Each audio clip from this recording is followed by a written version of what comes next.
উম, একটু কল্পনা করা যাক, এমন একজন প্রবল পরাক্রমশালী রাজার কথা, মানে যার শারীরিক শক্তি এতটাই বেশি যে বলা হয় তার গায়ে নাকি 1000টা হাতির সমান জোর ছিল। 1000টা হাতি। হুম। ভাবলেই কেমন একটা। তাই না? তিনি চাইলে খালি হাতে যে কোনো শত্রুকে পরাস্ত করতে পারতেন। কিন্তু অবাক করা বিষয়টা হচ্ছে, এই বিশালদেহী শক্তিশালী রাজা মানসিকভাবে ঠিক ততটাই দুর্বল ছিলেন।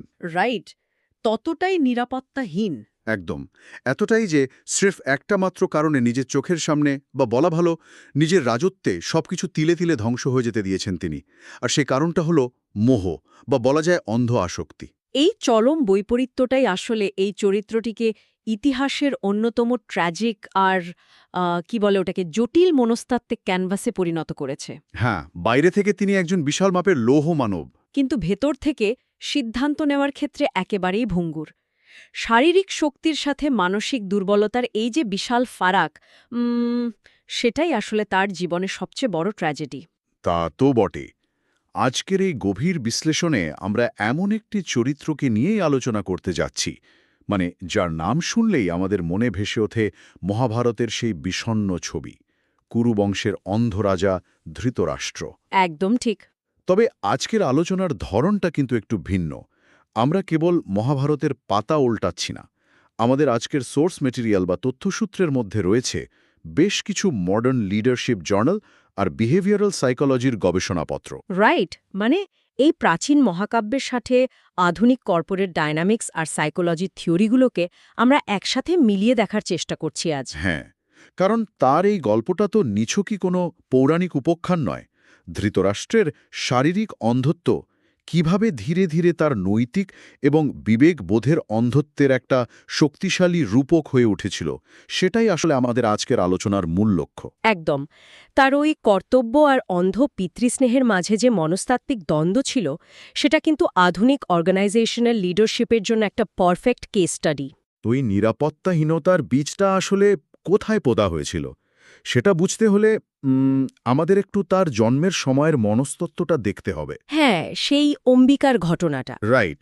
ঋষি বেশদেব যখন বংশরক্ষার জন্য আসেন, তখন তার ওই ভয়ঙ্কর রূপ দেখে রানী অম্বিকা এতটাই ভয় পেয়ে যান যে তিনি নিজের চোখ দুটো শক্ত করে বন্ধ করে ফেলেন। আর ঠিক এই প্রতীকী ভয়ের কারণেই ধৃতরাষ্ট্র জন্ম থেকেই অন্ধ ছিলেন। কিন্তু এর ভেতরের মনস্তাত্ত্বিক ব্যাপারটা কি? এর মেকানিজমটা আসলে খুব পরিষ্কার।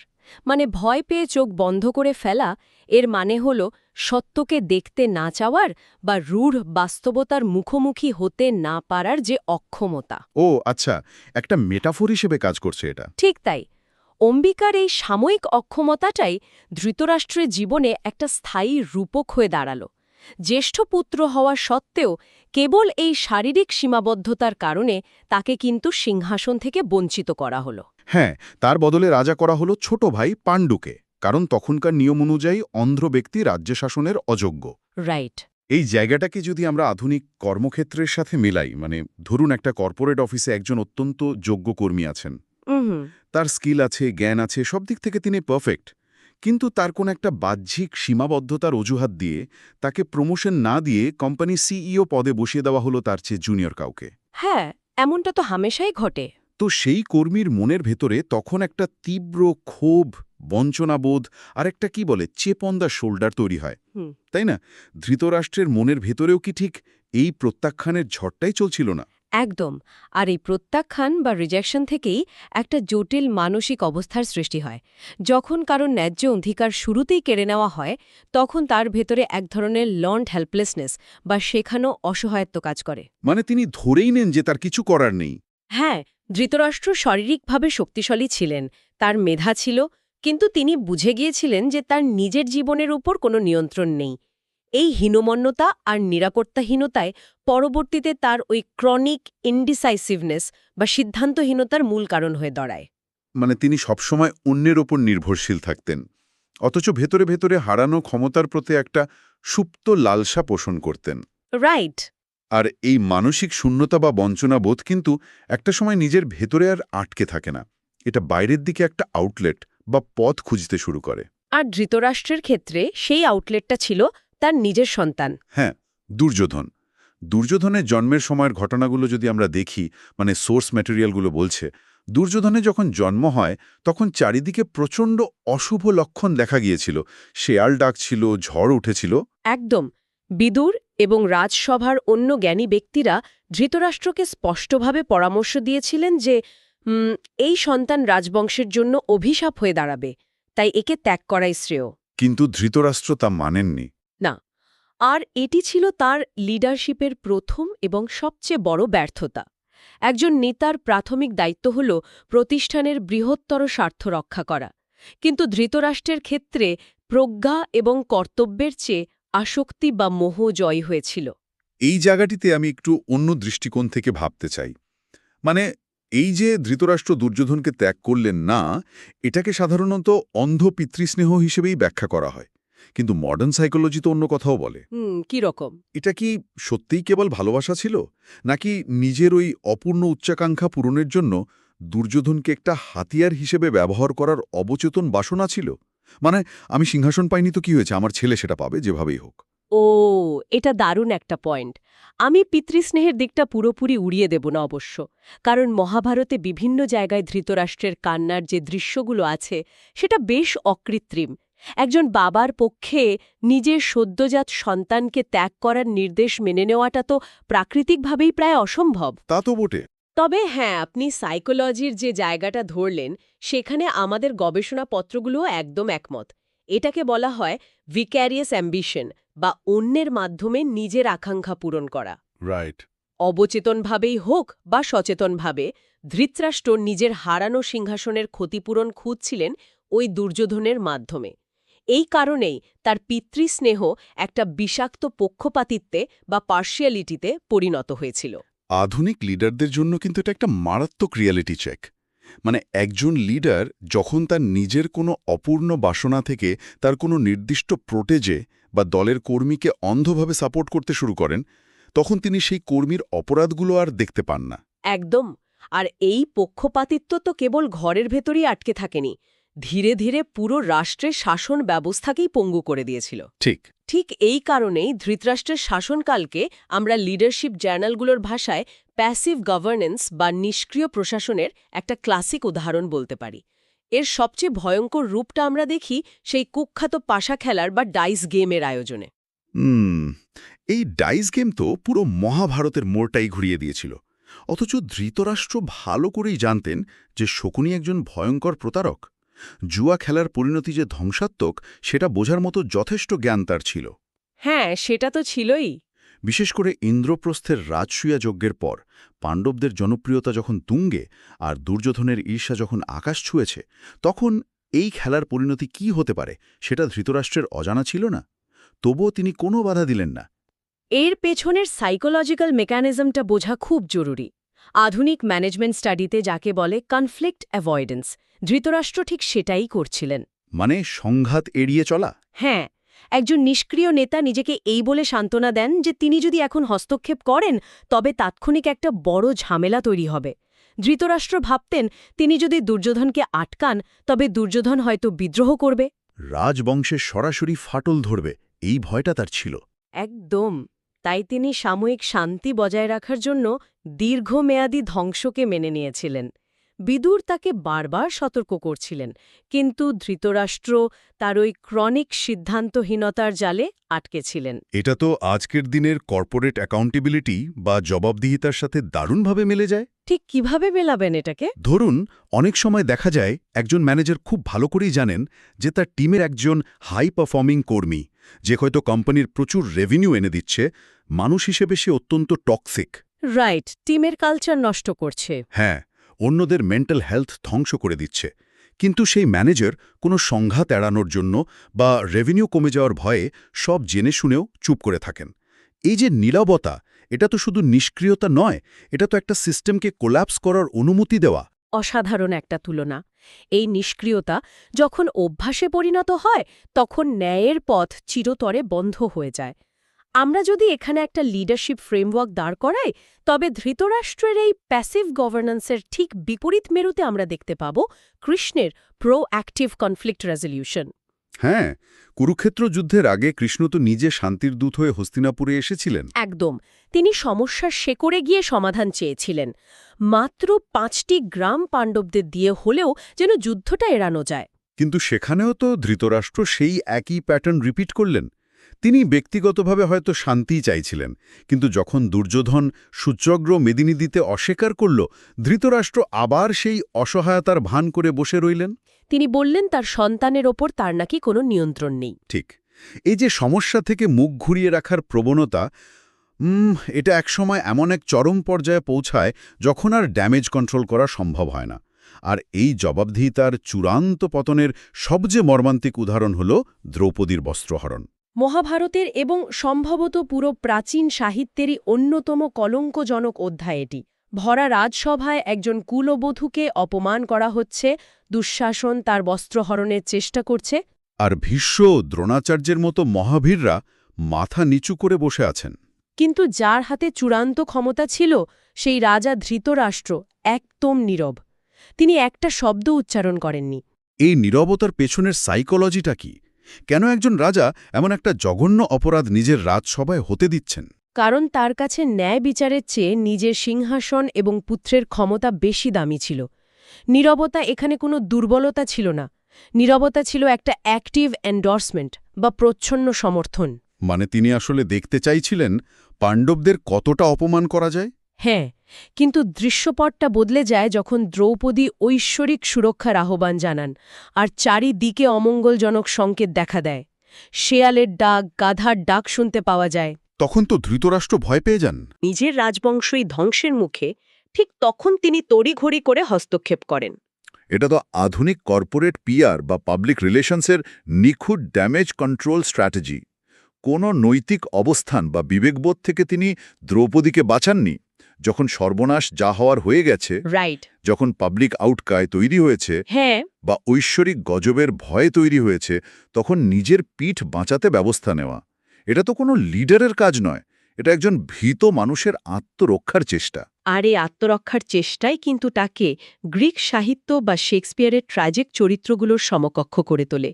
তিনি নিজের ভেতরে থাকা ভয় আর মোহের কাছে প্রতিনিয়ত হেরে গেছেন। আমার তো শেক্সপিয়ারের কিং লিয়ারের কথা খুব মনে পড়ছে এখানে। কিং লিয়ারও তার সন্তানদের প্রতি অন্ধ মোহের কারণে কে তাকে বেশি ভালোবাসে সেই মিথ্যে অহংকারের বশবর্তী হয়ে নিজের ক্ষমতা হারিয়েছিলেন। ধৃতরাষ্ট্রের ট্র্যাজেডিটাও অনেকটা তেমন। একদম। আর এই মানসিক অন্ধত্ব বা বায়াসনেস যে কতটা গভীরে প্রথিত ছিল, সেটা কিন্তু ভগবদ্গীতার একদম শুরুর শ্লোকটাতেই খুব স্পষ্ট। আপনি কোন শ্লোকটার কথা বলছেন? গীতায় ধৃতরাষ্ট্র সঞ্জয়কে প্রথম যে প্রশ্নটা করেন, ধর্মক্ষেত্রে কুরুক্ষেত্রে সমাবেতা যুজুৎসবঃ মামকঃ পাণ্ডবাশ্চৈব কিমাকুর্বত সঞ্জয়। মানে, হে সঞ্জয়, কুরুক্ষেত্রে একত্রিত হয়ে আমার পুত্ররা এবং পাণ্ডুর পুত্ররা কি করল? রাইট। এই যে মামাকা মানে আমার পুত্ররা আর পাণ্ডবা মানে পাণ্ডুর পুত্ররা, এই বিভাজনটা তো যুদ্ধ শুরুর আগেই তার মনের ভেতরে তৈরি হয়েছিল। পুরো রাজ্য বা পুরো পরিবারটা যে একটা ইউনিট, সেটা তিনি কখনোই মেনে নিতে পারেননি। অসাধারণ একটা পর্যবেক্ষণ এটা। এই বিভাজনটাই হলো তার মোহের সবচেয়ে বড় প্রমাণ। ভগবদ্গীতার বর্ণনার প্রেক্ষাপটটা যদি আমরা দেখি, কৃষ্ণ অর্জুনকে গীতা শোনাচ্ছেন যুদ্ধক্ষেত্রে, কিন্তু পুরো মহাভারতে তা বর্ণনা করছেন সঞ্জয় আর শুনছেন ধৃতরাষ্ট্র। হ্যাঁ, সঞ্জয়কে ঋষি ব্যাসদেব দিব্যদৃষ্টি দিয়েছিলেন, যা প্রজ্ঞা এবং পরম সত্যের প্রতীক। সঞ্জয় কোনো পক্ষপাতিত্ব ছাড়া সত্যটা দেখতে পাচ্ছিলেন। আর উল্টো দিকে বসে থাকা ধৃতরাষ্ট্র হলেন সেই সিম্বলিক লিসনার বা প্রতীকী শ্রোতা, যিনি এই দিব্য জ্ঞানের সামনে বসে থেকেও নিজের আসক্তির কারণে কিছুই গ্রহণ করতে পারছেন না। ঠিক। এটা তো আমাদের দৈনন্দিন জীবনেরও একটা দারুণ শিক্ষণীয় বিষয়। ধৃতরাষ্ট্র তো শকুনি বা দুর্যোধনের মতো পুরোপুরি খলনায়ক ছিলেন না। তিনি জানতেন ধর্ম কি, রাজকর্তব্য কি, কিন্তু ওই যে জানা আর কাজ করা, এই দুটোর মাঝে যে বিশাল ব্যবধান, সেটাই তো তার আসল ট্র্যাজেডি। একদম তাই।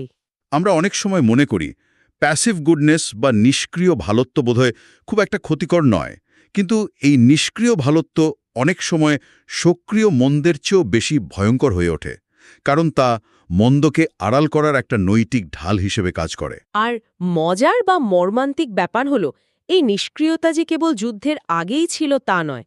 এত বড় একটা যুদ্ধ শেষ হয়ে যাওয়ার পরও তার এই ইগো বা আসক্তি কিন্তু পুরোপুরি শেষ হয়নি।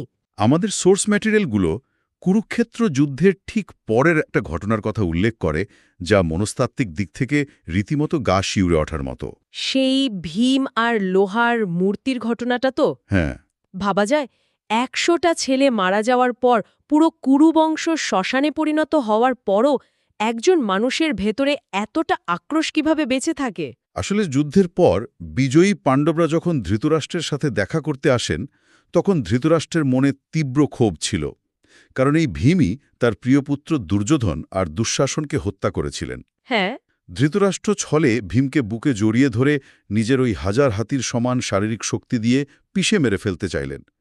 কিন্তু ভগবান কৃষ্ণ তার এই চাপারাগ আগে থেকেই বুঝতে পেরেছিলেন, তাই তিনি আসল ভীমকে সরিয়ে সেখানে ভীমের একটা লোহার মূর্তি দাঁড় করিয়ে দেন। আর অন্ধ ধৃতরাষ্ট্র সেই লোহার মূর্তিটাকেই ভীম ভেবে নিজের সমস্ত আক্রোশ, হতাশা আর শক্তি দিয়ে চূর্ণ বিচূর্ণ করে ফেলেন।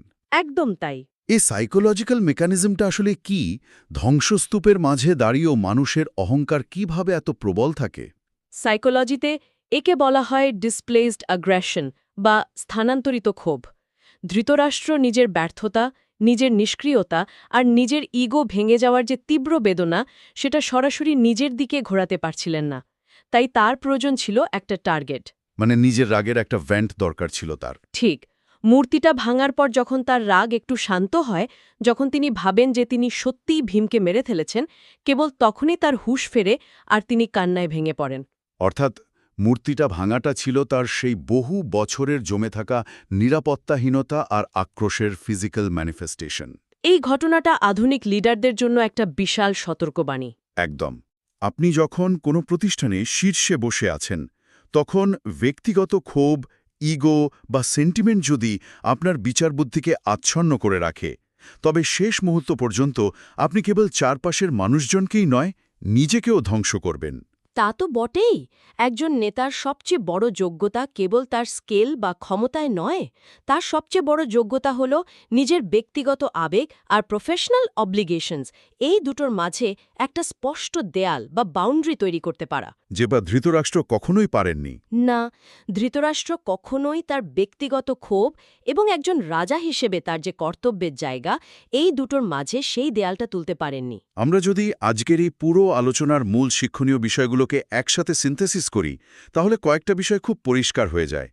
প্রথমত, কেবল নীতিবাক্য জানা বা ধর্ম কি তা বোঝাই যথেষ্ট নয়। রাইট। যদি সেই নীতি প্রয়োগ করার মতো মোরাল কারেজ বা নৈতিক সাহস না থাকে, তবে সমস্ত জ্ঞান আসলে অর্থহীন। দ্বিতীয়ত, আমরা দেখলাম কিভাবে কনফ্লিক্ট এড়ানোর চেষ্টা করা বা সাময়িক সংঘাত থেকে পালিয়ে বেড়ানোর প্রবণতা একটা সিস্টেমকে ভেতর থেকে পঙ্গু করে দেয়।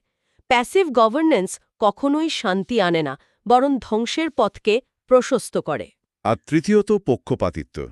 একজন লিডার হিসেবে নিজের অপূর্ণ বাসনা যখন অন্য কারো মাধ্যমে পূরণ করার চেষ্টা করা হয়, তখন পুরো সংগঠনের ভারসাম্য নষ্ট হয়ে যায়। ধৃতরাষ্ট্রের জীবনও কেবল একটি পৌরাণিক গল্প নয়, এটি লিডারশিপ আর হিউম্যান সাইকোলজির একটা মাস্টার ক্লাস। আর মহাভারত কিন্তু আমাদের ধৃতরাষ্ট্রকে ঘৃণা করতে শেখায় না, বরং তার এই তীব্র মনস্তাত্ত্বিক দ্বন্দ্বের প্রতি আমাদের এক ধরনের করুণা তৈরি হয়।